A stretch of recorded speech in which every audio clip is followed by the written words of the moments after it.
Close your eyes.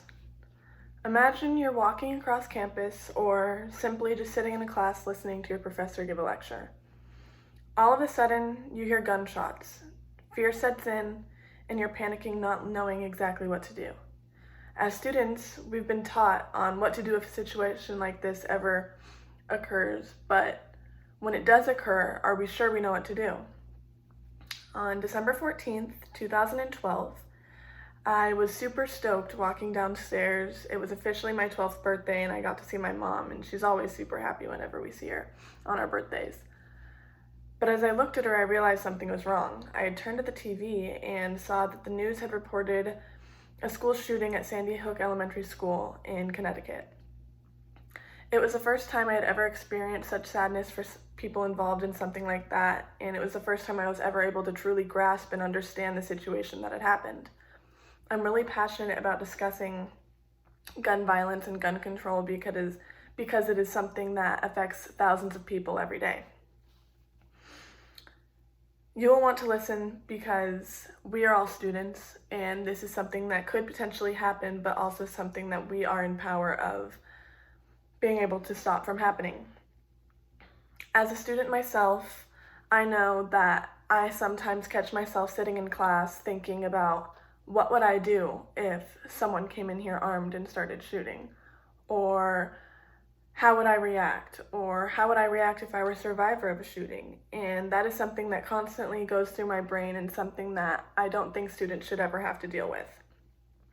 Today we will discuss gun violence statistics, gun violence effects on mental health, and our current federal gun control laws. In order to truly grasp the extent of this situation, it's important to realize the violence that guns can cause on people. According to CQ Researcher in May of 2019, Lorna Collier wrote about school safety and how it's affected students and current statistics about it. She recorded statistics from 1970 leading all the way up into 2019, and in 2018 it shows that gun violence spiked, reporting about 97 gun violence incidents in the United States strictly at school. A few school shootings that are popular, or not popular I should say, but well known, would be Columbine, University of North Carolina, and the Parkland shooting, which are all resulting in deaths and injuries. Lorna also talks about how gun violence is not only happening in schools, it's not something that we should only look at and associate it with school shootings. For instance, in Las Vegas, Nevada in 2017, there was a mass shooting at a concert, resulting in 58 people dying, 429 people were injured, and about 422 were wounded. Secondly, with gun violence, you have to think about the way it affects students' mental health.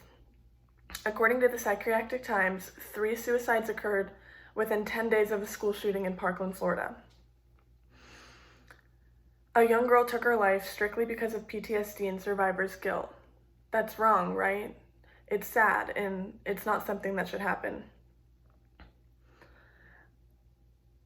A survivor, Kyra Pero, also mentioned the struggle with eating and sleeping. She talked about how she refused to do both and couldn't keep it up, just had no effort to do either of the things that were really essential to her just living.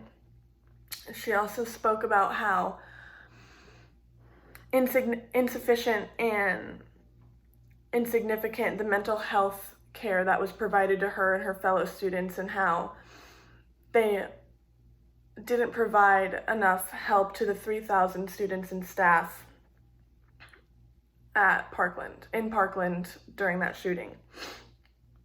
Like I mentioned earlier, from my own experience, mental health and gun violence isn't only after gun violence occurs. As a student myself and with all my friends, I've had to think and I've worried about what would happen. What would I do? Would I ever lose a friend? Would I ever go to school and be affected by something like that, and it takes a toll on you in the long run. Thirdly, I'd like to discuss gun laws and our current gun laws in order to prevent something like this from happening. As stated in the Constitution, the Second Amendment gives us the right to keep and bear arms. And according to Time magazine in 2013, there was an article discussing Obama's plans for gun control, but they also touched on current federal gun control laws. In 1968, the Gun Control Act bars sales of guns to criminals, the mentally disabled, and stalkers. In 1993, the Brandy Handgun Violence Prevention Act required background checks for people purchasing from federally licensed dealers. And in 1994 to 2004, the assault weapons ban outlaws the sale of semi-automatic weapons with certain features. However, that ban expired in 2004. Today I've discussed not all, but a few gun violence incidents, how these incidents have impacted students' mental health, as well as informing you guys of our current gun control laws within the United States. So, whenever you are walking across campus or sitting in your class, you know that you've been taught on what to do if a situation like this ever occurs, and I really hope that none of us will ever have to go through such a thing. Now you know all about gun violence and all about gun control.